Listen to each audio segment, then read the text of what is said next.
You're tired, and not just in your body. You're tired in the deepest part of your spirit.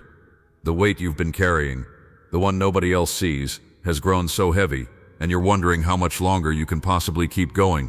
You feel unseen in your struggle, and unheard in your quiet desperation. Every morning is a battle, and every night offers little relief. But I want you to know, I see you, I see every part of you, and I have a message for your heart, right here, right now. Just listen. My child, let's be honest with each other. I see the brave face you put on for the world. I see the strength you have to find just to get through the day, the forced smiles, the quiet sighs when you think no one's watching. You've been running on empty for so long, pouring from a cup that has long since dried up. You've convinced yourself this is just how it has to be, that to be responsible, to be faithful, to be good means carrying it all until you break. I see the spiritual toll it's taken. The prayers that feel like they hit the ceiling and just fall back down. The Bible that feels heavy in your hands, its words a foreign language your heart is too tired to translate. There's a silence where a song used to be, an emptiness where joy once lived. You look at others, and it seems so easy for them. Their faith is a blazing fire while yours feels like a flickering ember, threatened by the slightest breeze.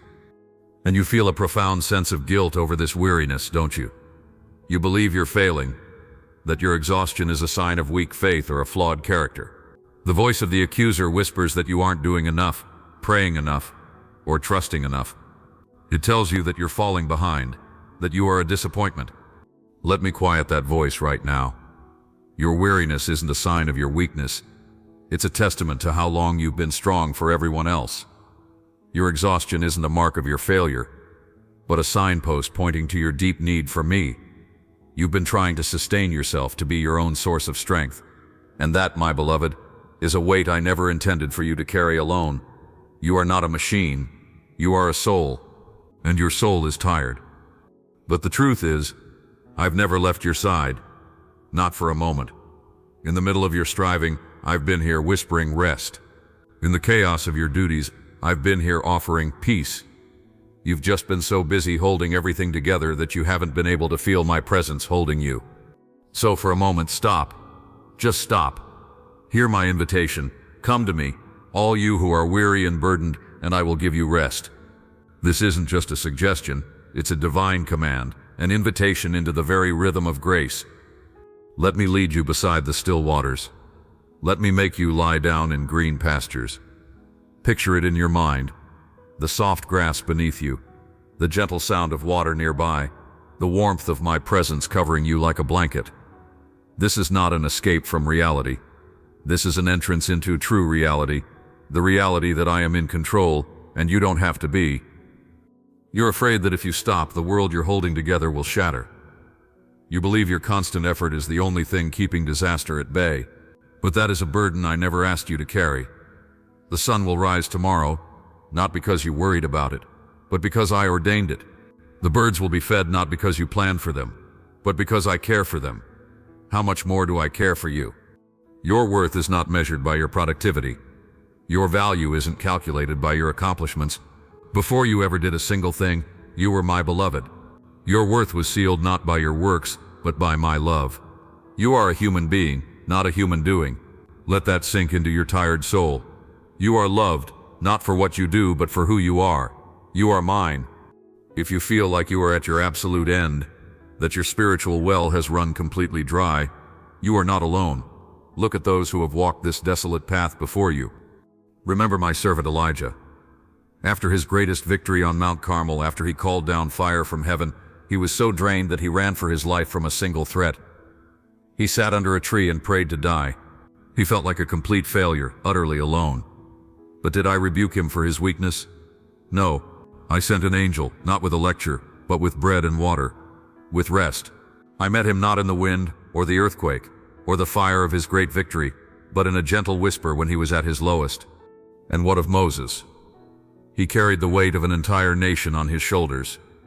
He grew so weary that he cried out to me, saying the burden was too heavy for him alone. Did I call him a failure? Did I tell him to try harder? No. I told him to gather elders to help him. I shared the load he was never meant to carry by himself. Think of Job, who lost everything and sat in ashes, his soul scraping the bottom of despair. Think of David, who so often cried out in the Psalms about his downcast and weary spirit. Their exhaustion was not a sign of my abandonment. It was the very ground where a deeper, more honest encounter with me was about to begin. Your deepest point of weakness is the very place where my power is made perfect.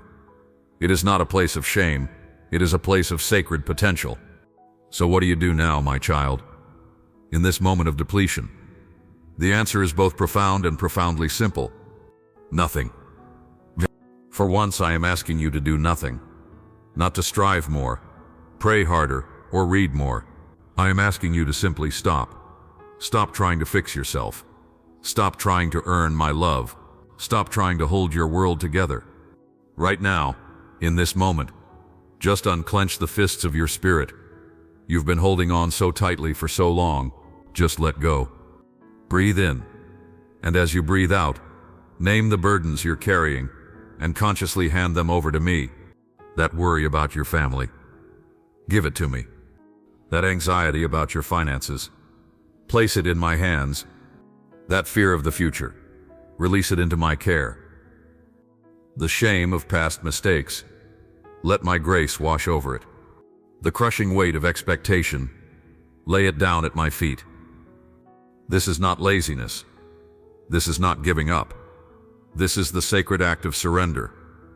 Your rest is an act of profound faith. It's a declaration that I am God and you are not. It's a confession that I am your strength, your refuge, and your ever-present help in times of trouble.